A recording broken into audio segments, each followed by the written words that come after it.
Jayco J7, seminggu dah kami bawa kereta China bila laku dekat pasaran kita ni. Terfikir juga kenapa ramai beli kereta ni. Bila dah guna, baru faham. Senang cerita, kekuatan kereta ini rupa dia lah. Bentuk macam Range Rover tapi tak sampai RM160,000. Orang kita ni selalunya kalau lawa, harga ngam, terus ons. Apapun yang bagus selain bentuk dia ada dua benda. Pertama, NVH kereta ni mantap. Bunyi angin pun tak ada. Kedua, trend kuasa 1.5 litre turbo hybrid plug-in SHS Super Hybrid System tu. Lenjan kuat mana pun, bateri LFP BYD tu tetap atas 20%. Kapasiti 18.3 kWh ni bukannya kecil. Jadi, bila peratus SOC bateri tu selalu cukup, macam bawa EV lah jadinya. Yang paling tak boleh brain, kalau tak tekan sampai lantai, tak jumpa pun enjin dia hidup celah mana dan bila.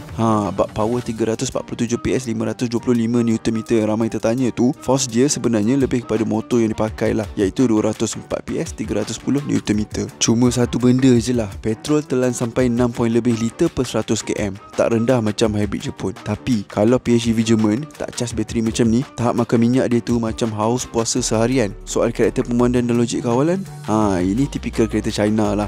Yang boleh terima, takkan ada isu. Pada yang memang kena go, sampai bila-bila pun takkan lemah dengan Jayco J7 ni. Apapun, kalau nak SUV keluarga yang bergaya tanpa bajet yang besar, ini pilihan yang cukup tepat. Apa pendapat anda, terutama yang dah pakai?